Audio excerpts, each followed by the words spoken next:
Iran ने Israel पर बड़ा हमला किया है।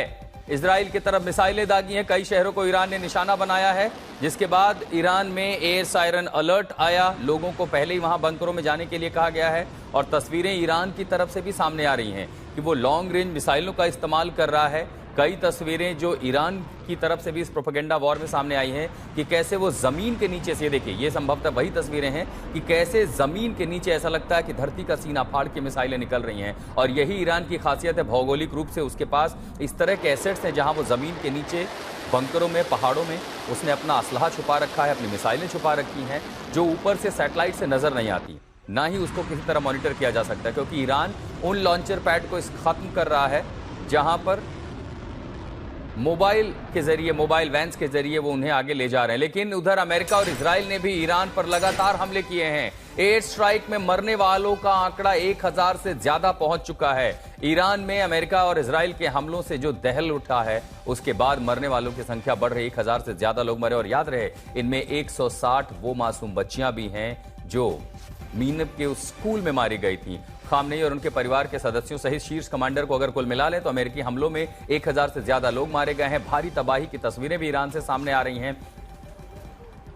हर प्रतिष्ठान जो ईरान की सैन्य या उसकी सत्ता से जुड़ा हुआ है, अमेरिका और इजराइल चुन चुन करके उसे निशाना बना रहे हैं। इंटेलिजेंस का इस्तेमाल और युद्ध की हर वो स्थिति जो अमेरिका और इजराइल के पास उसे ताकत देती है, उसका इस्तेमाल करके ईरान की कमर तोड़ने की कोशिश की जा रही है।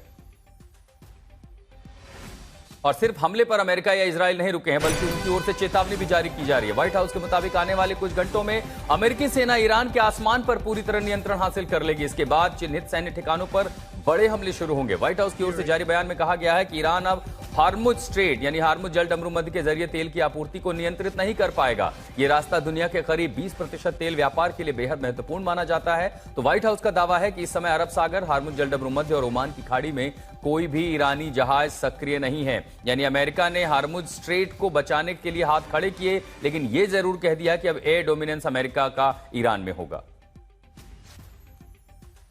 This operation has been remarkably successful. Again, we're moving towards complete and total control of Iranian airspace. We have continuous 24/7 strike operations ongoing. We've had more than 2,000 targets that have been struck. Nearly 2,000 munitions have been employed. Iranian ship underway in the Arabian Gulf, Strait of Hormuz, or the Gulf of Oman. Number 3. Operation Epic Fury will ensure the regime's terrorist proxies in the region can no longer destabilize the region or the free world and attack our armed forces.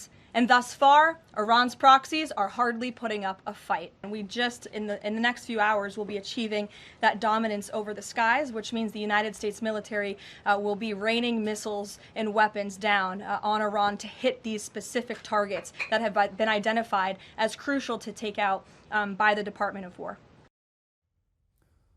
हमारे सहयोगी रोहित हमारे साथ जुड़े हुए हैं। Rohit, Carolyn अगर ये कह रही है कि ईरान के आसमान पर हमारा डोमिनेंस होगा, अमेरिका और इजराइल का एयर डोमिनेंस तो पहले ही ईरान की पूरी टेरिटरी पर है। यहां तक कि कल जो तस्वीरें आईडीएफ की ओर से आई उसमें तो दिख रहे हैं कि ईरान की टेरिटरी में इजरायली फाइटर जेट जा रहे हैं। इसके पहले ये माना भी जा रहा था कि ईरान के एयर स्पेस से बाहर रह के वो जो है एयर टू सरफेस और उसके बाद सरफेस टू एयर मिसाइलों का इस्तेमाल भी वो कर रहे हैं।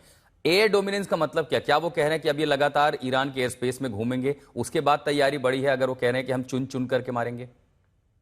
जी बिल्कुल एग्जैक्टली जो आप कह रहे हैं वही होगा। आई थिंक डोमिनेंस का मतलब ये है कि फ्रीली आप यहाँ पे जो है इनके रेडार सिस्टम्स को जो है खत्म कर दिया गया है, इनके जो एवैक सिस्टम है उनको खत्म कर दिया गया है। तो आई थिंक उनका ये कहना है कि फ्रीली हम जब चाहें, जिसे चाहें, हम उसे टारगेट कर सकते हैं। और आने वाले समय में, आने वाले दिनों में, घंटों में शायद हमें देखने को मिले कि दोनों एयरफोर्स, अमेरिका की और इसराइल की, इस तरह की जो है वहां पे ऑपरेशन कर सकती है। इंपॉर्टेंट इसमें ये भी है, इन्होंने ये भी कहा था, अगर आप देखें तो आशुतोष, की हम अब इनलैंड जाएंगे। अभी तक हमने जो मैप भी जारी किया था ऑपरेशन फ्यूरी के बाद, हम देख रहे थे कि बॉर्डर और कई सिटीज को जो है वहां पे ज्यादा हमले किए गए हैं, लेकिन अब इनलैंड जाने की बात कर रहा है अमेरिका। तो जाहिर सी बात है, अगर आपके पास स्काइज है, आप वहां पे आपकी C-130 उतार सकते हैं, वहां पे ट्रूप्स उतार सकते हैं, आपको जो मन चाहे आप कर सकते हैं। तो आई थिंक कहीं ना कहीं अमेरिका ये हिंट दे रहा है कि आने वाले समय में जो डोमिनेंस है स्काइज के ऊपर और पूरी तरह मिलिट्री का, वो अमेरिका और इसराइल का होने वाला है इसराइल में। और अगर ऐसी स्थिति होती है तो तेहरान से लेकर के बंदर अब्बास तक जो अमेरिका का कब्जा हो सकता है, वहां पर वो अपनी force boots on the ground उतार सकता है। एक और बड़ी खबर आ रही है, इजराइल अमेरिका के हमले लगातार तेज हो गए हैं। उधर अमेरिकी सेना ने मिसाइल विध्वंसक पोत यूएसएस बेनब्रिज और विमान वाहक पोत यूएसएस गेराल्ड आर फोर्ड की तस्वीरें साझा की हैं, तो दूसरी तरफ ईरान पर अमेरिका और इजराइल का साझा ऑपरेशन के तहत लगातार हमले चल रहे हैं। ये देखिए, ये तस्वीरें आप देख रहे हैं यूएसएस मैकब्रिज की वीडियो में ईरान पर ताबड़तोड़ मिसाइल फायरिंग की तस्वीरें नजर आ रही हैं, तो विमान वाहक पोत से उड़ान भरते फाइटर जेट की तस्वीरें भी सामने आई हैं। अमेरिका इस ऑप्टिक्स वॉर में सब कुछ दिखा रहा है कि कैसे उसके पास जो कुछ असलहा मौजूद है, हर तरह के हथियार मौजूद हैं, उसका इस्तेमाल कर रहा है। इसी से जुड़ी एक और बड़ी खबर भी सामने आ रही है कि ईरान पर जहां पर हमले लगातार चल रहे हैं, कुवैत में एक ऑयल टैंकर पर ईरान का हमला किया है। ये जानकारी कुवैत से सामने आई है कि एक ऑयल टैंकर कुवैत सीमा तट के पास एक ऑयल टैंकर पर निशाना बनाया गया है, जिसके बाद वहां पर तेल का रिसाव शुरू हो गया है। आपको बता दें कि हमले के बाद ओमान के पास एक हमला हुआ और अब कुवैत में एक ऑयल टैंकर को निशाना बनाया गया है। प्रणय उपाध्याय हमारे सहयोगी हमारे साथ जुड़े हुए हैं। प्रणय, डर इसी बात का था कि विश्व व्यापार पर संकट खड़ा होगा। अगर नेवी को निशाना बनाया है अमेरिका ने ईरान की, तो ईरान की कोशिश तो होगी कि अगर कुछ और नहीं कर सकते तो कम से कम गल्फ के इलाके में पूरी जो वैश्विक अर्थव्यवस्था उसी को, क्या ये उसी रणनीति का हिस्सा है?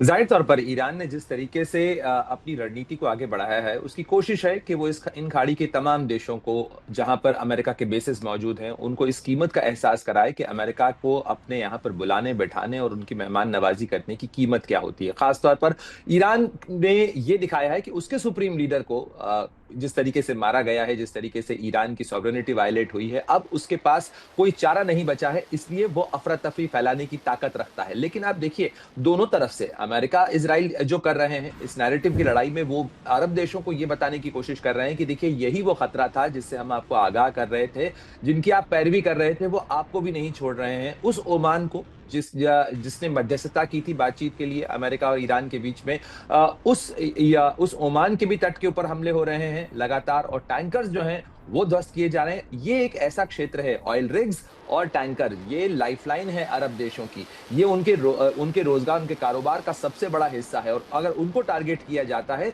तो ये एक रेड लाइन है जिसे ईरान ने क्रॉस किया है। और अब निश्चित रूप से जो जनमत होगा, स्वाभाविक रूप से जो राजनीतिक समर्थन भी था, वो ईरान के लिए खत्म हो रहा है। तो ये दोहरी चोट जो है वो ईरान के पास लगी है कि ईरान के पास भले ही वो बचाव में ये तमाम कार्रवाई कर रहा हो, लेकिन उसके लिए राजनीतिक समर्थन घटा है। और खासतौर पर ईरान जो देश है, क्योंकि कल कतर के प्रधानमंत्री ने बात की थी ईरान के विदेश मंत्री से, और उन्होंने कहा था कि इस चीज को कतई जस्टिफाई नहीं किया जा सकता जिस तरीके से ईरान इनडिस्क्रिमिनेटली अफरा तफरी के साथ में हर जगह जहां नजर एक नियम भी है कि अगर क्रिया की प्रतिक्रिया होती है तो उस प्रतिक्रियाओं पर आने वाली प्रतिक्रिया चेन रिएक्शन बन जाती है।